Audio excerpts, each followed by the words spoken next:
Hey guys, and welcome to a new video. Today I want to show you the fire-based Wild Striker as promised, as I said in my previous video. Berserker just leveled up. We are currently level 89. And I started to try out the Fire Wild Strike, and in the progression in the next couple of days, the next couple of builds is going to be the tryout of the Fire, the Cold, the Lightning, and one special, the bonus, is going to be an Eternity Shroud Wild Striker. Which element is unsure yet, because we're still testing, right? But I'm pretty done with the Fire Wild Striker for now. And yeah, I want to show you my conclusion with this one, and it's Howler fast. But yeah, it's a Berserk, so yeah, Berserks are kind of fast attack builds, right? The Blitz charges, the 40% more attack speed coming from your Sanity, it's just insane. I would say let's run a map real quick, the Uber Elder drop that you just saw. I would say Hounded Mansion, yeah, why not? Let's choose up the map a little bit. I gotta say, in one hand, it's a pretty cool build, okay? Everything is super fast and fun with the right investment. So Wild Strike is not known for insane single target DPS, although the Uber Elder Fast was quite fun and fancy, but in the end, it's not the best boss killer, right? You need the investment. So if you don't have some, it's not the min-max build at all, but it's still on the low and the higher side of currency invested, talking about, I don't know, like probably 30-40 exalts or something for this build at the current state. And with lower investment, you're just gonna have not that easy time, right? But as you see, as soon as we are having the Blitz charges, you're just melting through anything. And this is why the Uber Elder encounter in the start starts a little bit slower, because you're not having the Blitz charges up, right? You're not building up rage, but once you got everything going, you're having like, I don't know, like 20 attacks per second or something. We can check this right now, actually. So if we're just popping up here you see we have 11 attacks per second, right? So if you're now, please let me kill some mobs here. We need full rage. Okay, we don't even have the rage, so the attack speed is building up slowly. Well, now it's 12 attacks per second. But if I have a full rage bar and I'm popping my rage, I'm having 20 attacks per second. But it's so insanely fast that you don't really feel a difference in having 18 or 20 or 21 attacks per second. It's just everything what you're gonna touch is going to melt. The clear is just insane. So can we get the rage stacks full for the boss damage, because it's kind of fun if you're popping everything. But yeah, the map is already clear, so there's no more mobs here. Now let's get into the arena here. Let's see how this looks like. So popping 1, 2, 3, and yeah. The thing is, the build does hella damage. Okay, wait a second. My other PC wants to update. No, stop update. Yeah, okay, so thank you. I'm recording here. PC, Windows, what the fuck? Okay, so why do I do so much DPS, and can you actually rely on that? Okay, so if we're gonna take a look at the path of building, I should be somewhere, last time I checked it, I was somewhere roughly at about 5 to 6 million shaper DPS with the Firewall Strike. But in the one hand, yes, it is this damage. In the other hand, it's not. Why not? We're counting in Val Ancestral, the totem is standing, Val Ancestral War Chief. You have 50 rage, you're popping your rage, you know, you're popping your flask. This is when you do this insane amount of damage. What you generally, in mapping, it's not a problem. You just map, you know, you just kill everything. And I'm just thinking, wait a second, we forgot the blight mechanic, right? It's something I wanted to actually show as well. But yeah, as I'm saying, once you're like this here, right, you have nothing. You see the damage? Shit, you know? But once you are gathering your stacks, once you're gathering your blitz charges, your damage becomes absolute monster. Even on Uber Elder, on everything. The damage is just stupid. But as long as you don't have them, comparably to the Raider, for example, as you, if you think of my Frostplates Raider, right? Where I said like this character hits like a wet noodle if you don't have your frenzy charges up. And this is kind of the same with the Berserker, right? Once you have your stacks, and this is way faster to get than the frenzy charges, so it's not really a big deal. You just hit the boss for like, I don't know, like a second or so, you have like instantly blitz charges up. It's kind of insane. So there is a smaller time window where you're, until you're getting actually fully juice buffed, right? But still, you have that problem. So don't feel shit when you're standing in hideout and you check your DPS. Don't forget blitz charges, frenzy charges, power charges, endurance charges, whatever you can get while mapping. Even on Uber Elder, you're killing mobs, so you're gonna get those charges up as well. Then you get the full max power juice. But you need to reach that point here, right? So let me quickly kill off that blight encounter. As you see, the clear is just ridiculous. It's fast, it's not even too squishy. We're currently 5,500 life, which is not too bad, I would say. There is definitely builds that I played that were way squishier. We're still having 45, right? So, oh god, we have a boss here. That's interesting. Oh, can we just pop everything and pop the boss? Yeah, we did pop the boss, but can we sustain? Can we survive?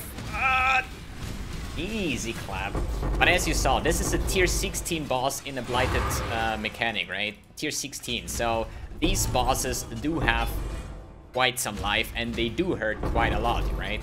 But once you're seeing one of those enemies, like I usually don't care about my Berserker at all because I don't think I need that insane amount of damage while mapping.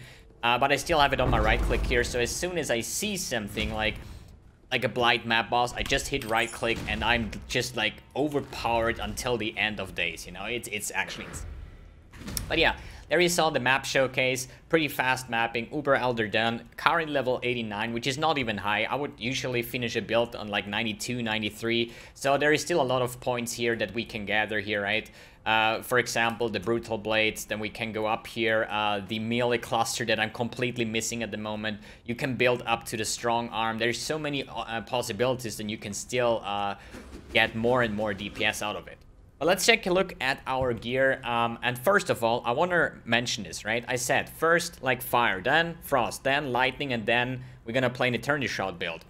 And this is the only reason why I have shaped gloves, shaped boots, shaped amulet, shaped rings. Okay, this one has assassin's mark, so it should be shaped. And especially my shaped foils, right? Don't forget about the thing, if like the Dictator's mod here that I just alt spammed, right, is not a shaped mod, right? Means if you're taking a non-shaped foil, you're gonna have an easier time hitting the Dictator's mod. But for me, since I know I will play an Eternity Shroud build at some point in the next couple of days, why not just start crafting for the character? They will all use the same kind of gear, but why not start using shaped bases so I only have to craft them once and not like start with non-shaped ones and then like, oh wait, I want to play Eternity Shroud now, I need shaped foils and then redo the whole crafting process, right? This is the reason why I'm using shaped foils and shaped gloves here and so on. Alright, let's take a look at the gear. The hard piece are the weapons. It's a melee build, right? So I choose to go with alt spamming the Dictator's mod. Once you hit that mod, you can either just, if you're lucky, regal and you'll off multi-mod, depending on what the regal was. Or you do the safe way, you're just gonna get some imprint beasts. These are the Cracial Chimeric something. So you're gonna create an imprint of the magic item, then regal and you'll, if it fails, hit the imprint on the foil again and start over, imprint again, and do that until you just cleaned off the Dictator's mod, which is Fizz accuracy, and then you go with percentage Fizz, Fizz flat, then attack speed and crit quality, and you get those foils. Mine are currently having 456 and 450 DPS, so 450 DPS, which is quite nice. In the main hand, I have Cast Damage Taking, Immortal Call, and the Ancestral War Chief. Don't forget, if the Ancestral War Chief is down or placed, you're getting more melee fizz damage. More melee fizz damage is more fizz damage, means more conversion into fire, more fire damage. Okay, don't forget about that. If you play the Val Ancestral War Chief, and this is kind of interesting, you can have up to one totem, right? Until or unless you have the Val version. So if you have the Val version out, you can have 2 Val totems or 1 Val and 1 of these, right? So they don't stack. This is something I want to mention. I tried this in Path of Building. That's why I intentionally played with a Protector and the Val Ancestral War Chief, just because you get the attack speed from the Protector and you get the more melee damage from the Ancestral War Chief. But since I decided to skip the boots and go with the Chaos Roots because it gives me an easier time on Uber Elder, I was lacking some gem slots, and this is why I just replaced the Protector and just used the Val Ancestral War Chief for the extra damage that it gives us. For the offhand, I have Blood Rage Enhance with Berserk. Enhance both on Berserk and Blood Rage for even more attack speed. It's getting ridiculous. And the offhand is the same as the main hand, just Dictator's Falls multi-mod. Then for the Helm, I choose to go with a Wild Strike enchant. This is just like literally chaos spam. I think this was actually an alchemy orb, where it just said like I need resistance and life. Since we're using a bunch of rare items, like the only Chaos Roots is at the moment my only non-rare item, means it's not hard to cap your resistance, because you have your gloves, your amulet, your boots, your belt, like everything is a source of life resistance, right? So that's why it's not too hard to gather, but still, rare item, life resistant. I have your Anger, Herald of Ash, Precision, and Enlighten support. So why Enlighten support? Because I'm still, or at least I'm using a cat stealth, right? I have my cat's aspect here on the amulet. You can also go with the aspect of the spider, for example, or even the melee, like the tanky one, the crab skill, like nobody uses that, like if you're a caster, if you're non-crit, you go with the aspect of the spider. If you're a crit build, you actually want to have aspect of the cat, which is pretty nice. If you don't want that, you can skip the Enlighten, you can skip the aspect of the cat, and you just go Anger, Herald of Ash, Precision, and level up Precision higher, so you're getting your 100% hit chance, right? And if you still don't want to use this one, you can also go Herald of Purity, which gives you physical damage, which also increases your damage of your Wild Strike. Alright, let's take a look at the chest. The chest is garbage at its finest. Like, what do I have? Base crit and 90 life. So I did spend like at least 10 exalts today with serrated and pristine fossils, trying to get one of these juicy maim base crit chests, but all the currency is gone, you know. At the end, I didn't even had a Chaos Orb on my stash, so I was taking a bunch of Scourings and Alchemies, and I was like, let's just hit the base crit, okay? So if you get a main base crit chest, you're gonna have some way better DPS here, right? Because our main skill is here and main, and this is something interesting. Because I wasn't even sure if I want to have a main chest. So main PoE, we're gonna take a look, right? What does MAME do? MAME slows the enemy, right? Unless it's the MAME support, and this is the interesting part. So let's take a look at the MAME support. The MAME support slows the enemy, right? Then the enemies take increased physical damage. This is completely useless for us because our actual hit that we're delivering is pure fire on this version, right? So that doesn't matter, but supported skills deal more physical damage. This is the important part. With a level 1 MAME, you're getting 15% more physical damage, which ends up after the conversion in more fire damage, okay? This is the important part here. But as I said, this chest is complete garbage. It needs to be crafted still. Having here Wild Strike, Combustion Support, ally damage with attacks, Melee Fist, Ruthless, and Multi-Strike. So you might think like, why don't you have in some Fire Penetration, for example, right? Because there are some skills that do more, like gems that give me more damage. So why don't I use Fire Pen if Path of Building tells me this gives me more damage? The Mana Multiplier. So Wild Strike is a skill that has about, I think, like 27, 26 mana with my current state. If you're using 26 mana and you have an attack rate of like 20 attacks per second, don't count in multi-strike, so we're still heating up like 9 or 10 attacks per second without multi-strike. That's like 260 mana per second. And as a Berserker, if you don't have the leech, you're having a hard time getting that, right? So that's why I use minus mana cost on the amulet, minus mana cost on ring, minus mana cost on ring is a total of 27 minus mana cost. So my Ancestral War Chief is free, my Leap Slam is for free, and the Wild Strike is for free as well. If I put in now the Fire Pen instead of like Ruthless, for example, you're gonna see that I now have 4 mana cost on my Wild Strike. So I went with the quality of life, having a bit less DPS, but my skills are for free, so I can spam them whatever I want to do, you know. This is quality of life for me, and this is better than running out of mana. So without having a mana pool means that I can skill up my my precision to get my 100% chance to hit here, right? It was pretty good. So let's talk about the gloves. They are just melee spike gloves, life resistance, whatever you can get. They are chaos spam. They are also complete garbage. I have some fist damage, hybrid life, not even like 1 resistance on it. They are chaos spammed, okay?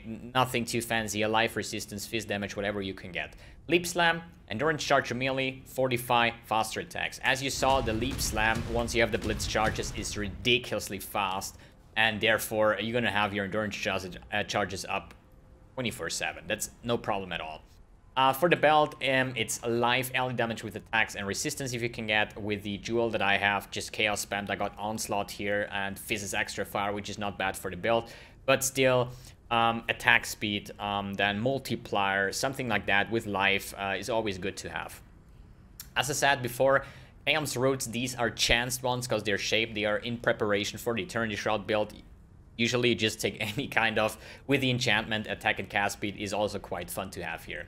Let's take a look at the amulet, life, ally damage with attacks, craft, crit strike chance, for example. If you're chaos spamming or crafting it properly, you're gonna get multiplier on top of it, but it's kind of hard to hit a really decent amulet. And I'm not gonna lie, I spent more than 3,000 chaos, just chaos spamming amulet to maybe hit some nice multiplier, crit strike chance, ally damage, fist damage, whatever combination, you know. But there's just so many outcomes on amulets, especially when they're shaped or eldered. And in the end, I got this one, and I was pretty happy with the tier 1 life, tier 1 ally, and then just multi-modded and get the aspect of the cat on this one. For the rings, one is just an Assassin's Mark ring, typical thing. The other one is just life resistance. I don't even have life on this one. This is also like chaos spam. Like, some of my items are finished for endgame, right? My foils, for example, they are pretty top-notch, 450 DPS. You don't need anything more than that, right? The chest needs to be crafted. My gloves are shit. This one is finished. It's an Assassin's Mark ring. Nothing you can do wrong here. This one is finished. It's high life, high ally damage with crit strike chance. Also quite fine. This is in progress. Like, some of the items are shit, like this ring. What is this ring? Double res, not even life on it, and a crafted minus mana cost. Wow, insane. Like, as I said, some of my gear still needs rework, but this is something we're gonna progress through the next Wild Strike builds. But for the Fire Striker, this, as you saw, Uber Elder wasn't a big deal at all, so the gear is fine. So, one question you might have, why opal rings when you're scaling physical damage for higher conversion? And Path of Building says, I used the same kind of ring, just a shaped steel ring, and just equipped it to see the damage difference. And the opal ring is a tiny little bit more damage because of the generic ally damage that your fire damage scales off than the physical, okay?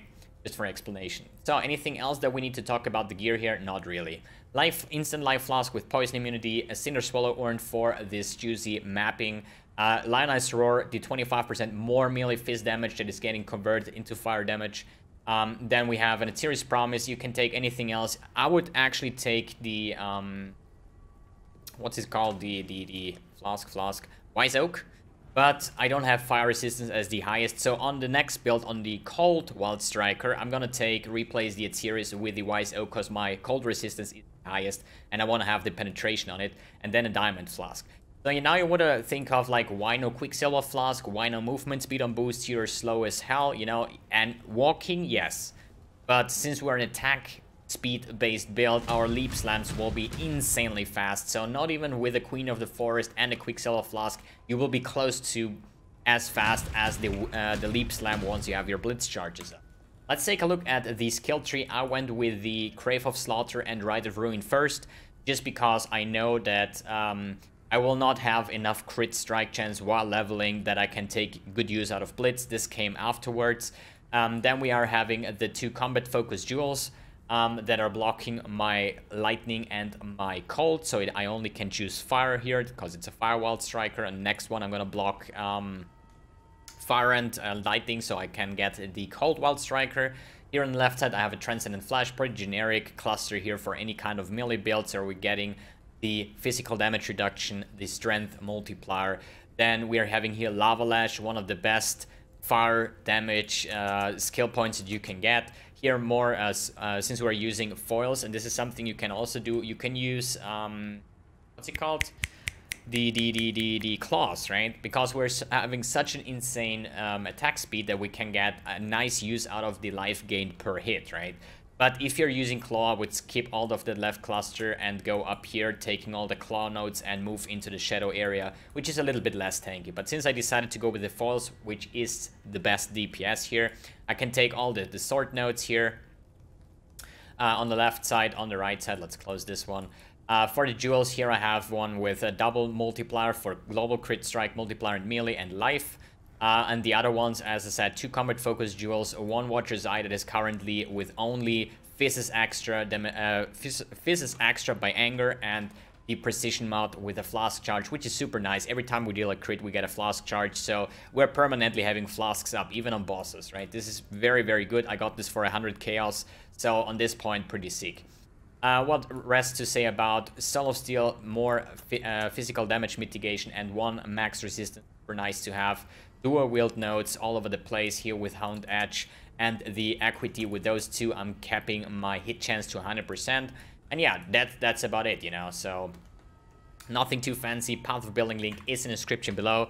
Let's talk about the bandits. You're gonna help Alira for the extra multiplier and also the all resistance. Super nice to have. Then for Pantheons, I use for bossing Solaris and Yugol. It's my typical bossing or Uber Elder setup. And here we have for mapping, usually it's Lunaris and Shakari. Shakari for the poison immunity, because there's nothing worse since I'm farming my syndicates all the time. When Tora comes, poisons you, and you just die right away because you don't have any chaos resistance, right? Alright, let's talk about the MTX, my nice Ricardo setup here with double Seraph Sword with the Forged Weapon effect. Then we have Outlaw Boots, no gloves. Why is there no gloves? There should actually be gloves. Wait, am I stupid? I'm actually wearing gloves here, right? Wait, what? Oh, this is the...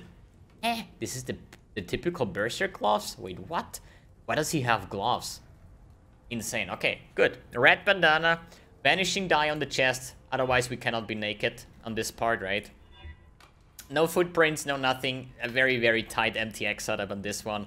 Dark Immortal Call, no nothing for the War Chief. Then we have Blood Rage, Carnage, Aura Effect, the Automaton Herald Effect for the juicy explosions, Betrayal, Aura Effect, and the Demonic Leap Slam to sum up my kinda Ricardo setup here with the Dragon Hunter Portal effect.